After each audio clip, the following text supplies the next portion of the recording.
The Washington Examiner is reporting that in America today, 77% of black babies are born out of wedlock. 77%, that's everybody. I thought it was between 72 and 73. James would correct me when I would say 73. You're like, no, it's lower. But it's 77% of black babies are born out of wedlock. That's shocking. That's everybody. Because the rest of them are conservatives. Isn't that like amazing, or just me? What do you think about that with the red hair? What do you think about that? It's shocking. Huh? It's shocking. It's crazy. 77% of black babies and 49% of Hispanic immigrants are born out of wedlock. I remember when the blacks was at 49%. How is it that everybody and their mama having babies out of wedlock? And what's going to happen to the country as a result of that? Why y'all looking at me like this? This is difficult. Is it something though? 77%. And then the Hispanic is 49%, and the whites are like 30-something, I think, right? For Hispanics, it's higher than that because you're talking about immigrant Hispanics. Oh, how much was it for the Hispanics? And you're talking about native-born blacks. Native-born black parents are having out-of-wedlock births at 77%. And immigrant-born blacks are much lower than that, but they're still kind of high. But native-born Hispanics are at 57%. Native-born? Native-born Hispanics are having out-of-wedlock births at 57%. That's amazing. Yeah. And then the white people not having babies. I don't know why y'all not having babies. Nobody like white people. So they're going to run you out of town now. They're going to run you out of your own country. The whites are at 30% out-of-wedlock birth rate. That's not good, folks. That is absolutely not good. So the Bible says, I put before you life and death. Choose life. And I want to talk about how to do that. How do you choose life? Because if we don't stop this with the authority that we have, it's going to get worse, and it's going to affect all of us. Can you imagine 77% of children born out of wedlock, and then the Hispanic people and the few whites and others? That's not going to be good for none of us. And so we need to talk about why that is. Why are so many babies born out of wedlock? And then there's no embarrassment about it. You know, I had one son out of wedlock when I was 17. No, not 17, 18 or 19. And I was embarrassed by that. And so I came to California, and she stayed in Alabama until I could come out here and get a job, get a place, and send for her right away, get married, straighten that out. And then I made a choice, a promise that I never would have another child out of wedlock. It's not good for the soul of the child. It wasn't good for me. It wasn't good for anyone. And so I've never done that again. I've never done it again. Never will. Because I know what type of destruction it brings on.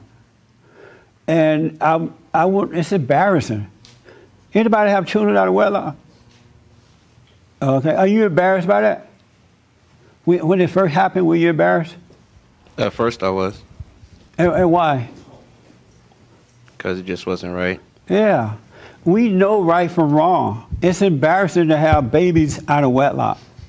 It's embarrassing for young people to have sex, and you know that they're having sex. Their parents know it.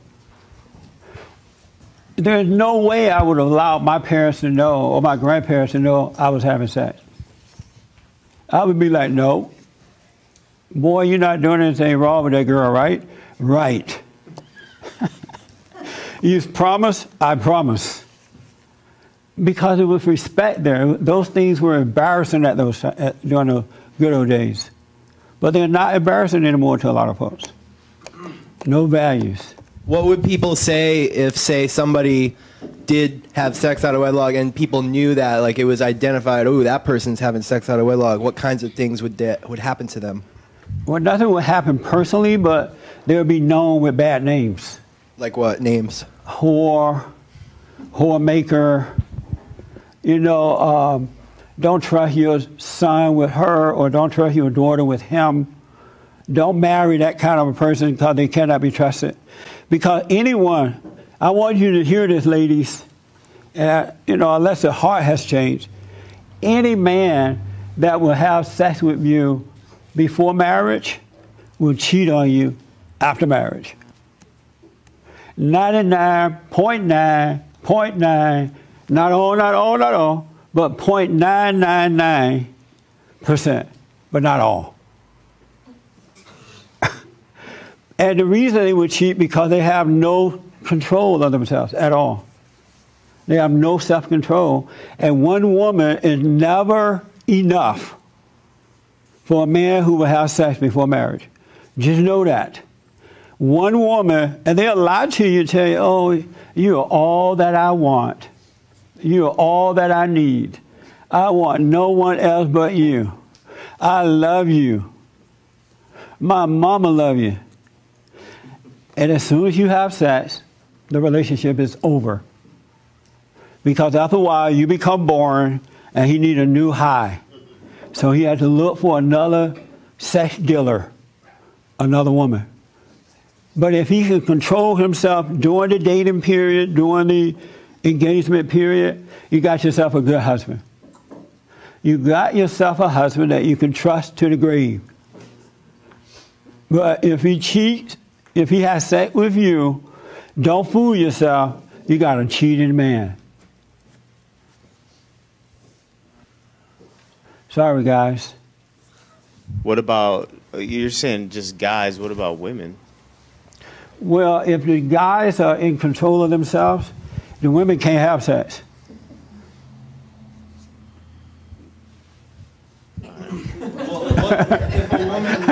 He's like, look, like, what are you talking about? But is it the same Isn't thing if a woman has sex with the guy before marriage, like vice versa, she'll probably cheat too, or?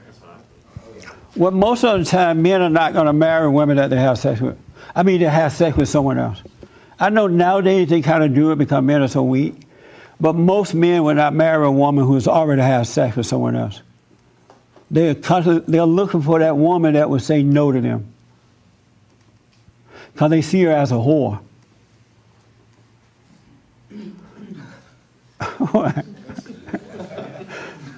I want you to know that, ladies, and that's true. This is Christmas. We have a little lightweight meeting today.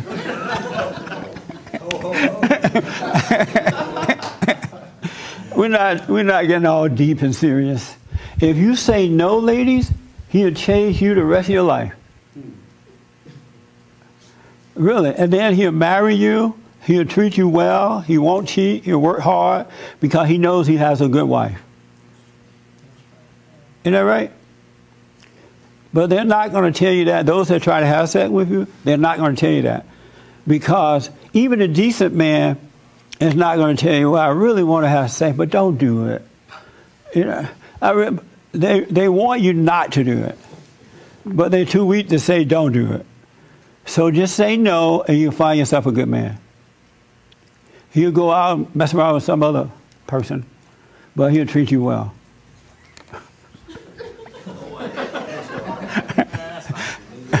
I know. But I'm serious, we got to come back to these kind of values.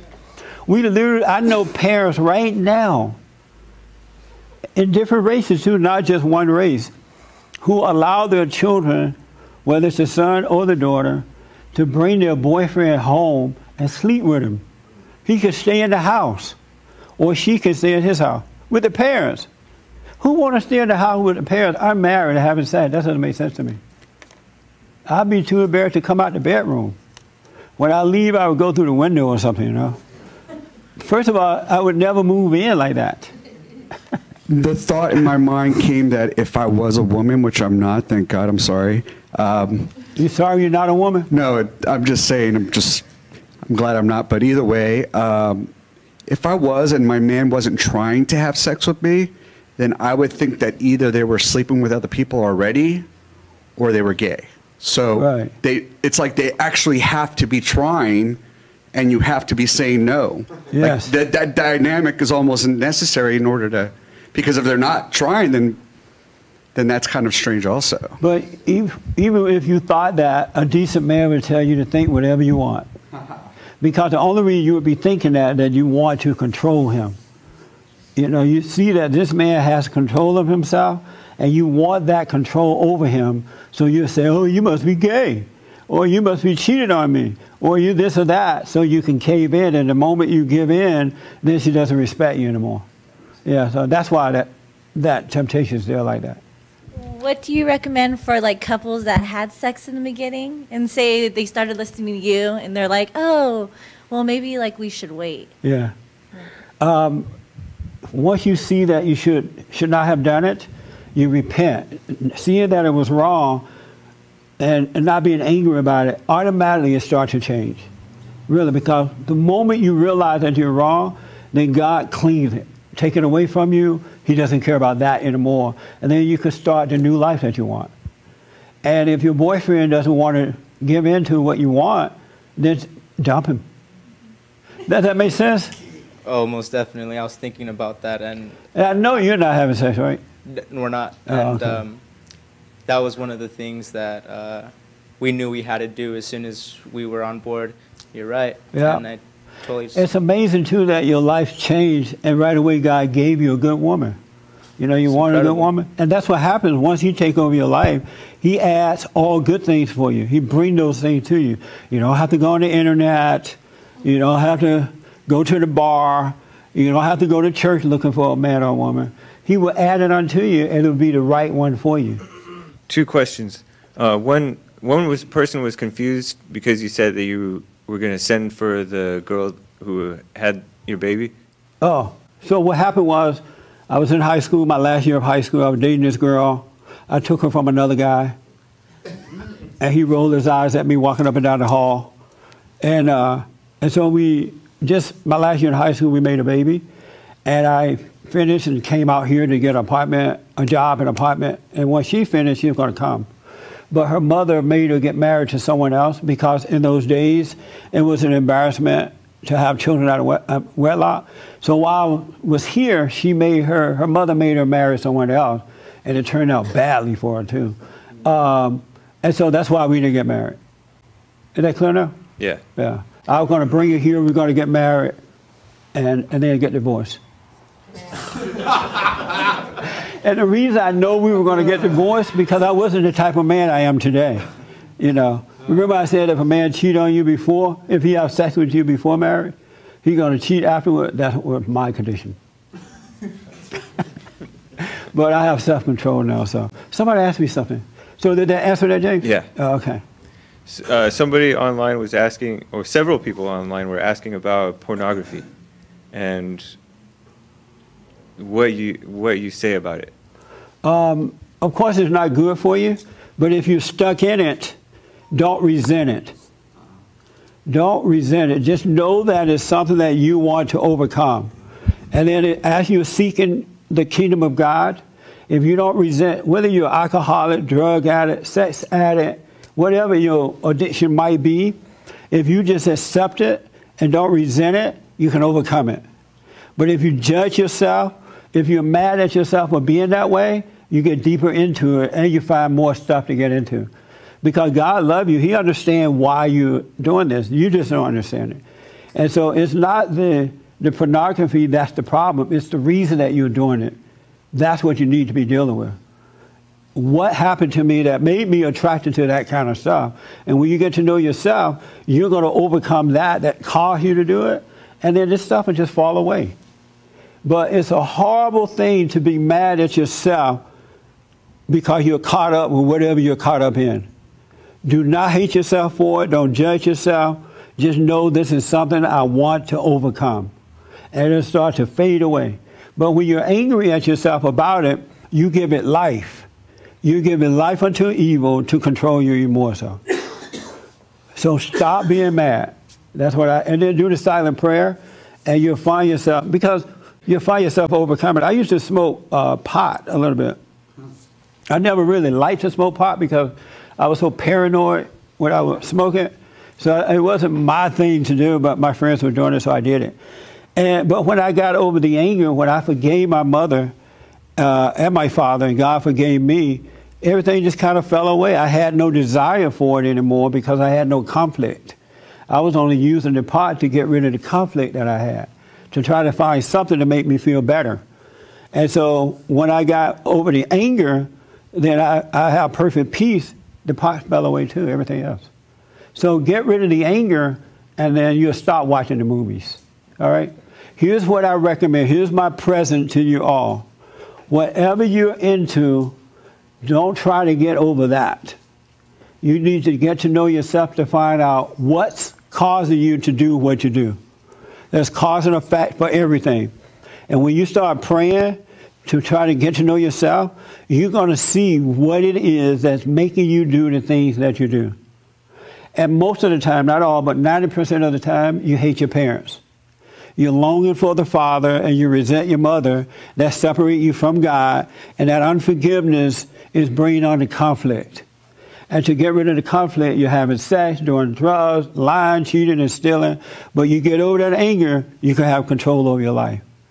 Don't worry about this other stuff. Get past the anger because it separates you from the tree of life. All right? And don't hate yourself for whatever you're into. Don't be mad about it. Just know it's something you want to overcome. And you're going to realize in life, you know nothing. We're really dumb doorknobs who think that we are smart. We're not. We can know nothing and we can do nothing of ourselves. Of ourselves, we can do nothing. But we have a spirit in us to guide us. Either the spirit of evil or the spirit of good will guide you. You're not in control of anything. And the sooner you realize that, the better life becomes for you. God is in control of all things. So choose life. And the way you choose life is just realizing that you're wrong. You're already dead. You're playing God. You're judging and hating and resenting and all that kind of stuff. When you can realize that you're playing God, then you choose life and life will change. All right? It's just that easy. And then it starts to get easier and easier. You discover more, wisdom come, life come, and you have a great, great life because you have peace. Peace of mind, peace of heart, everything will be fine. All right? We provide counseling. We have the best counseling service on this side of heaven. We need your support, your financial support. So don't forget to donate to Barn and to the church by going to rebuildingtheman.com. Also, get a copy of my book, The Antidote, Healing America from the Poison of Hate, Blame, and Victimhood. It's an excellent book for the Christmas season, and it lays out what's wrong. When you're done with this book, you will be free.